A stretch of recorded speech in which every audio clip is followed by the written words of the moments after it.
Bang, saya kalau misalnya mau sebagai penutup di sesi kali ini, tapi bilang kecintaan kami terhadap Republik jangan selalu disimpulkan bahwa kemarahan-kemarahan kami adalah bentuk hianatan, bentuk dibayar Soros, dibayar koruptor, dibayar siapa. Saya sebenarnya bisa nanya balik misalnya ke orang kayak Bro Alim, sebutin yang mana yang akhirnya dibayar koruptor, siapa orangnya, namanya siapa, lembaganya apa, jamnya yang mana, siapa nama orangnya. Gitu. Saya perlu jawab. Boleh? Saya perlu jawab aja kalau ada jawabannya. Oke, saya sebut ya. Ya. Oke, dalam websitenya OSF, ini kita bicara konteks yang tadi disampaikan oleh Bang Ubed ya, yang terkait dengan ternyata dijelasin supaya pemirsa tahu. Iya, kan tadi yang saya tanggapi terkait dengan Firdian adalah sejak kapan teman-teman yang hari ini demo Prabowo menuduh mereka sebagai antek asing. Tapi kemudian dibalas oleh Bang Ubed bahwa yang Prabowo pernah nyampe di 2025. Betul, kalau itu nggak saya sanggah. Tadi yang saya sanggah dan saya tanyakan adalah teman-teman yang hari ini hadir itu kapan? Pernah nggak Presiden Prabowo mengatakan bahwa mereka dituduh sebagai antek asing atau misalnya dibayar koruptor? Enggak pernah nggak? Itu saat kapan? Sebenarnya gini Bang, oke. Misalkan nggak dituduh, cuma kenapa kita ditahan demo bundaran HI? Oke, saya sudah jawab. Kenapa? Satu, kesalahan Anda. Kesalahan Anda pertama adalah Anda membuat surat tanggal 9 Juni. 9 Juni Anda buat surat, tapi Anda baru sampaikan suratnya melalui WA. Melalui WA. Bang, demonstrasi 11. Aja nggak ada izin, adanya pemberitahuan. Nggak bisa. Demonstrasi nggak perlu izin, adanya. Pendukung Presiden Prabowo Subianto mengkritik keras tata cara demonstrasi mahasiswa yang menurutnya tidak memenuhi etika penyampaian pendapat di muka umum, termasuk soal koordinasi dan pemberitahuan kepada aparat kepolisian. Menurutnya, apabila aksi digelar tanpa prosedur yang baik dan berpotensi mengganggu ketertiban umum, maka tindakan aparat membubarkan massa merupakan hal yang wajar sesuai aturan yang berlaku. Pergub DKI itu mengatur bahwa bundaran HI itu bukan tempat yang dibolehkan untuk demo. Pemerintah DKI saja sudah klarifikasi. Yang sudah diberikan adalah DKI itu sudah klarifikasi. Senayan. Lalu kemudian di DPR MPR namanya aja pemberitahuan. Untuk apa kita? Oh enggak, yang namanya pemberitahuan Anda harus datang ke polisi, lalu kemudian kasih surat pemberitahuan berapa bidang masanya dan Anda menerima surat. Tiba-tiba sekarang polisi berarti kalau ada pemberitahuan kita boleh demo di HI. Sejak Agustus dari awal aja Anda sudah salah cara menyampaikan surat. Anda hanya mengirim surat dalam bentuk PDF tanpa prosedur. Lalu kemudian Anda menganggap itu sebagai sebuah surat. Bang, emang gimana sih bang? Bikin demo yang bener gimana sih bang? Abang pernah demo nggak? Gua pernah demo. Gimana cara bikin suratnya bang? Surat itu H3. Surat itu orasinya yang mana ntar di post di Alimudin ya, di post. Dengar. Anda kalau misalnya mau demo itu harus memberikan surat H-3 Pak. Datang ke kantor polisi sampein. Mana yang lebih beretika ketika misalnya Anda sampaikan surat, kirim aja tanpa ada dan lain sebagainya. Terus ketika ada komunikasi yang dibuka oleh kepolisian nggak direspon, maka wajar ketika misalnya kepolisian bilang bahwa tidak ada surat yang disampaikan. Oke, berarti kita anggap bundaran HI bukan tempat demo ya bang? Betul. Sama seperti dapur dan juga KDMP bukan tempat polisi dan juga tentara. Anda baca Perkapolri. Anda baca Perkapolri. Udah baca belum? Udah dong. Ya, apa pernah demonstrasi? Abang pernah baca konstitusi UUD 45 nggak? Loh, serta kebebasan berpendapat. Ada nggak kebebasan berpendapat? Anda tidak paham. Anda bebas berbicara, Perkapolri atau undang-undang dulu? Kemudian Perkapolri apa undang-undang dulu? Oke, sekarang saya kembalikan. Perkapolri apa undang-undang dulu? Sebentar, kita gantian dulu. Namun demikian, terlepas dari perdebatan mengenai tata cara demonstrasi, substansi tuntutan mahasiswa justru dinilai memiliki dasar argumentasi yang kuat dan patut mendapat perhatian pemerintah. Gelombang aksi mahasiswa yang terjadi di berbagai daerah bukan semata-mata bentuk penolakan terhadap program pemerintah, melainkan ekspresi kekhawatiran terhadap arah kebijakan efisiensi anggaran negara dan pelaksanaan program makan bergizi gratis yang disalahgunakan oleh oknum-oknum tertentu. Pemerintah pusat punya aturan. Kebebasan berpendapat bisa disampaikan di mana aja Anda mengatakan itu? Nggak bisa dong. Ada aturan turunan. Gini, undang-undang dasar itu sebagai dasar undang-undang. Lalu kemudian ada turunan undang-undangnya. Begitupun ketika kita bicara soal kebebasan berpendapat. Betul, undang-undang dasar menjamin siapapun di negeri ini untuk berbeda pendapat. Tapi Anda juga harus paham bahwa ada Perkapolri yang mengatur ini tempat-tempat yang boleh untuk demonstrasi. Ada Pergub DKI yang mengatur bahwa ada 3 tempat di Jakarta ini yang untuk demonstrasi. Pertama ada bundaran ada Parkir Timur Senayan, terus kemudian ada DPR MPR dan ada parkir selatannya Monas. Bang, itu 3 hal. Anda baca. Oke. Kalau belum baca ada di nomor 232. Kira-kira di Perkapolri itu yang dilarang apa lagi bang? Kira-kira Yuk Anda tanggapin aja. Anda baca nggak? pasal berapa Bang Undang HI itu larangannya? Saya udah bahas di kondensasi. Lihat. Atau gini Bang, ada nggak pasal yang melarang polisi mukul-mukulin mahasiswa? Ada nggak Bang? Ada. Berarti berbagai penangkapan mahasiswa yang terjadi hari ini salah nggak? Saya tanya balik. Berbagai apa yang penangkapan membuat mahasiswa orang kemudian melakukan tindakan untuk menjaga keamanan? Hah? Emang Karena ada yang memprovokasi, bos. Itu yang harus Anda ingat. Bang, abang pernah nggak sekali aja ke pengadilan tahanan politik? Sekali aja, pernah nggak? Oh, jadi setiap Nggak, kalau orang belum yang pernah nggak dianggap apa-apa. ini sebagai tahanan politik. Apa? Oh enggak, ada 1000 lebih awal yang di pengadilan Jakarta Utara. Betul. Pernah nggak Apa yang membuat mereka ditahan? salah tangkep Bang? Kan akhirnya terus? bebas semua sisa 140. Ya, jangan jauh-jauh ke sana kemari, bos. Kita bicara apa yang terjadi kemarin. Enggak, poin saya adalah ini yang saya bilang, ketika akhirnya orang-orang yang mendukung negara lebih sibuk mengkritik cara orang yang mengkritik dibanding mengkritik dapur nih pemerintah. Karena Anda harus paham bagaimana cara bernegara dan Anda paham bagaimana etika bernegara, Pak. Mahasiswa menyoroti kebijakan efisiensi anggaran yang dikhawatirkan berdampak pada sektor pendidikan. Dalam berbagai aksi, mereka menolak pemangkasan anggaran pendidikan, riset, dan beasiswa karena dianggap dapat memperburuk akses pendidikan serta mengancam masa depan generasi muda. Berbagai organisasi mahasiswa menegaskan bahwa pendidikan merupakan hak fundamental yang seharusnya menjadi prioritas utama negara. Selain itu, mahasiswa juga mendesak pemerintah melakukan evaluasi menyeluruh terhadap program makan bergizi gratis. Mereka mempertanyakan efektivitas penggunaan anggaran yang sangat besar untuk program tersebut dibandingkan kebutuhan mendesak lain seperti peningkatan kualitas pendidikan, pembangunan fasilitas sekolah, riset, dan layanan kesehatan masyarakat. Sejumlah aksi bahkan secara terbuka membuat tuntutan evaluasi MBG karena dinilai belum menjawab persoalan mendasar yang dihadapi dunia pendidikan nasional. Mahasiswa menyampaikan kekhawatiran bahwa kebijakan penghematan belanja negara berpotensi mengurangi dukungan terhadap sektor pendidikan. Mereka menilai efisiensi anggaran harus dilakukan secara transparan dan tidak boleh mengorbankan layanan publik yang menyangkut masa depan masyarakat. Oke, Jangan cuma bilang bahwa orang-orang yang dukung negara enggak Gini, mengerti gini. cara Bang. bernegara lalu kemudian Kemarin, mengkritik orang-orang yang menurut abang yang di negara. UGM kemarin salah nggak karena terkesan membubarkan dialog? Menurut saya salah. Karena harusnya dialog kan? Harusnya dialog. Sepakat, harusnya dialog. Oke. Kalau koperasi Desa Merah Putih dan MPG dialognya nggak di awal, belum anggaran triliun besar itu dikeluarkan. Dari mana Anda tahu bahwa tidak ada dialog? Kan saya nanya, Yo, dari mana Anda tahu tidak ada dialog? nanya, Yo, itu kan sudah ada. nanya. Pak, itu dibahas dari sejak bulan Agustus sebelum Prabowo dilantik sebagai presiden. Pembahasan FGD dan lain sebagainya sudah ada, Pak. Ke siapa bang? Anda cek, ya DPR dan lain sebagainya dong.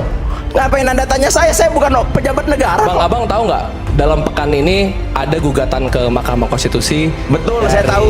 berbagai Ya, terkait dengan MBG. ya. Kemudian mereka menggugat soal undang-undang APBN. Tahu itu ada? Tahu. Saya mengikuti. Oke, abang tahu nggak apa yang menjadi gugatan terhadap pasal APBN tersebut? Apa? Bang kan tadi tidak ada, Ya, apa yang- tidak ada pendidikan, tidak ada anggaran pendidikan dipangkas. Terus? Ada pasal yang mengatakan bahwa anggaran pendidikan itu juga boleh diperuntukkan untuk operasional. Dan itu dianggap sebagai makan bergizi gratis. Dan abang tahu nggak dari apa yang disampaikan oleh berbagai guru di sana, berbagai pendidik di sana mengatakan bahwa makan bergizi gratis membuat begitu banyak guru, ribuan guru akhirnya dipecat bang. Guru 3K honorer dipecat. Karena Karena apa? makan bergizi gratis itu akhirnya menyerap anggaran yang begitu besar sampai daerah, sampai akhirnya kas daerah tidak bisa membayar guru-guru tersebut. Bahkan Shirley Juanda mengatakan di DPR bahwa mereka tidak bisa membayar guru P3K. Saya to the point saja ya. Nggak apa-apa, memang harus to the point. Menurut hemat saya, pemerintah tidak mendengar. They Apanya? don't listen. Di mananya? Bagian mana yang Anda? Ini sudah 1,5 tahun. Kerusakan sudah terjadi, lumbung sudah terbakar, korupsi sudah terjadi. Bahkan kalau bisa flashback ke belakang, 6 bulan sebelum MBG ini dilakukan, kami sudah mengumpulkan data, sudah mengeluarkan studi. Tahun 2024 sebelum MBG ini berjalan, kami sudah sampaikan 46% masyarakat mengendus ada potensi korupsi. Tahun 2024 kami juga sudah sampaikan, jangan bikin vendor-vendor besar, serahkan ke sekolah, serahkan ke komunitas UMKM lokal. Tahun 2024 kami juga sudah sampaikan potensi korupsinya dari mana saja, di SPPG itu di mana saja, mulai dari pengadaan, penyalahgunaan pengawasan. Tahun 2024 kami bahkan juga sudah sampaikan ada potensi keracunan. program makan bergizi gratis kembali menjadi sorotan publik. Selain menghadapi berbagai persoalan di lapangan, program unggulan pemerintah ini juga mendapat kritik terkait potensi pemborosan anggaran akibat makanan yang tidak dikonsumsi dan berakhir di tempat sampah. Sejumlah pengamat menilai tata kelola MBG menyimpan persoalan sejak awal pelaksanaan. Kritik tersebut muncul setelah berbagai laporan dari sekolah dan masyarakat menunjukkan adanya makanan yang tidak habis dimakan siswa karena dianggap kurang sesuai dengan selera maupun kondisi penerimaan manfaat. Bahkan yang sekarang kalau kita lihat inefisiensi itu 1,75 triliun per minggu. Dan itu kan sudah dilakukan dari mulai mengganti, menegakkan hukum, terus kemudian pimpinan Kalau yang bicara baru. soal mendengar masukan, masukan itu harusnya diterima sebelum kebijakan itu dilakukan. Maka kalau sekarang ketika korupsi sudah terjadi, apakah kemudian salah masyarakat menuntut pemerintah? Ini bisa tidak terjadi sama sekali kalau dari awal kebijakannya benar. Kalau di awal rente-rente dapur itu tidak dimiliki oleh partai politik, ormas, yayasan yang terafiliasi dengan pemerintah, ini bisa dicegah. Tapi apa yang terjadi? Naskah akademik kebijakan ini tidak pernah ada. Ada banyak profesor di negara ini, ada BRIN, Bappenas, tidak ada satupun naskah akademik. Kami mengeluarkan studi itu sebelum MBG itu dilakukan. Tapi apa yang terjadi? Tidak didengar. Berdasarkan sebuah kajian yang beredar, potensi pemborosan akibat makanan yang terbuang dalam program MBG diperkirakan dapat mencapai sekitar 8,8 triliun rupiah per tahun. Bahkan beberapa penelitian mengenai makanan yang tidak dimanfaatkan dalam program makan sekolah menunjukkan kerugian ekonomi yang jauh lebih besar apabila tingkat sisa makanan terus meningkat. Kondisi tersebut menjadi perhatian karena pemerintah mengalokasikan anggaran yang sangat besar untuk program MBG. Rp1 pun rugi dari salah tata kelola kebijakan, maka yang rugi adalah uang masyarakat. Beda dengan mengurusi perusahaan. Perusahaan salah hitung, yang rugi adalah perusahaan. Tapi Meskipun ketika sudah pengelola negara ada salah sanksi hukum yang sekarang sedang berproses. mau ditangkap sebanyak apapun koruptor, saya sepakat koruptor harus ditangkap. Tapi pertanyaannya, apakah kemudian uang yang hilang ini lantas kemudian kembali? Apakah kemudian sampai 2029 kita disuguhi tangkap menangkap terus? Dan lebih parah lagi, sebetulnya inefisiensi dari program ini luar biasa. Itu kenapa saya selalu meyakini empirical based evidence. Jangan sampai di negara ini politik rente mengalahkan kajian akademik. Itu yang kami sesalkan. Para pengkritik berpendapat bahwa setiap makanan yang berakhir di tempat sampah berarti anggaran negara yang tidak menghasilkan manfaat optimal bagi penerima program sangat besar. Tidak hanya soal potensi pemborosan, tata kelola MBG juga dinilai bermasalah karena respon terhadap kritik publik. Dalam beberapa kesempatan, masyarakat dan warganet yang mengunggah foto maupun video menu MBG yang dianggap kurang menarik justru mendapat respon keras dari pihak tertentu yang membela program tersebut. Saya terus terang bingung ya, karena seakan-akan sekarang heroisme sekali dengan mengganti pimpinan BGN. Saya tunjukkan fakta, karena kita harus bicara data dan angka ya hari ini. Berapa uang yang diselamatkan karena penangkapan Pak Dadan? Katanya 1 miliar per hari ya. Anggaplah total setahun itu 365 miliar. Tapi saya ingin bilang, problemnya bukan cuma itu. Kami hitung 1 minggu itu anggaran yang tidak efisien terbuang karena makanan terbuang itu 1,7 triliun. 1 minggu? 1 minggu. Dan kalau di total 1 tahun itu 88 triliun. Oke. Berbagai menu MBG sempat viral di media sosial, mulai dari porsi yang dianggap terlalu sedikit, menu yang dinilai kurang menggugah selera, hingga kualitas makanan yang dipertanyakan oleh penerima manfaat. Namun alih-alih menjadikan kritik tersebut sebagai bahan evaluasi, sebagian pihak justru menuding unggahan tersebut dapat merusak citra program. Ini sekarang tata kelolanya diperbaiki, memperbaiki tata kelola kan nggak bisa sambil jalan. Harus diukur baik-baik tuh tata kelola itu satu hal yang penting. Kalau tata kelola diperbaiki sambil jalan itu kan uji coba namanya, trial and error, nggak bagus begitu. Begitu error baru dicegah, baru di freezing, nggak bisa begitu. Tata kelola itu harus terukur sedari awal dengan perencanaan. Kedua, ini bukan sekedar penerima manfaat. Kami ingin tahu uang kami 88 triliun itu nggak sia-sia. Dalam konsep pajak, uang itu nggak boleh disia-siakan karena akan ada kerugian lain. Jadi kalau pemerintah hanya melihat penerima manfaat, tapi pemberi pajak merasa dirugikan, kan nggak benar juga itu. Pengamat kebijakan publik menilai sikap defensif terhadap kritik merupakan tanda tata kelola yang kurang sehat. Menurut mereka, masyarakat seharusnya diberi ruang untuk mengawasi penggunaan anggaran negara, termasuk melalui dokumentasi dan penyampaian keluhan terhadap pelaksanaan program. Jadi maksud saya juga, ini mohon maaf bro. Sabar. Jadi maksud saya, enggak nih gue sabar bro. Gara-gara ini semua tuh repot. Astrio ini orang baik men. Jangan lo pasang dia posisinya untuk ngebelain hal yang sebetulnya hatinya dia juga berteriak. Pengen juga dia ngomel, cuma kan posisinya nggak bisa. Dan kemudian yang paling penting lagi, dalam hal ini kesalahan itu juga sama kolega-koleganya yang dilakukan oleh kolega-koleganya Dadan yang setiap kali rapat kabinet ada tuh di ruangan kabinet. Basi tuh orang-orang itu semua. Mereka emang nggak pernah mendengarkan keluhan-keluhan dari rakyat. Tapi begitu Dadan ngomong kan tepuk tangan semua. Begitu Dadan ngomong, iya juga. Jadi maksudnya tidak cukup hanya 3 ex-pimpinan ini? Enggak, karena mereka semua tahu Dadan disayang Prabowo, disayang Presiden.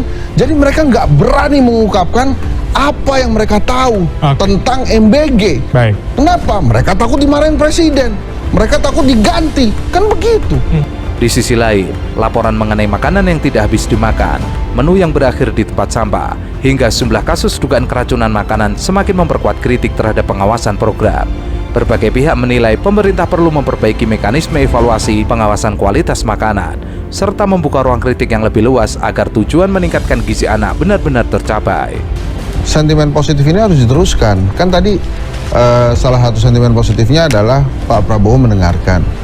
Jadi menurut saya harus lebih banyak lagi dan lebih dalam lagi mendengarkan. Bayangkan kalau memang kemudian Pak Prabowo menghentikan sementara. Saya tuh dari awal ya, dari pertama kali bergulir, saya tuh yakin banget Pak Prabowo akan menghentikan MBG. Cuma bukan dari dia, bukan datangnya dari dia gitu, tapi datang dari faktor luar yang akhirnya memaksa dia untuk menghentikan itu.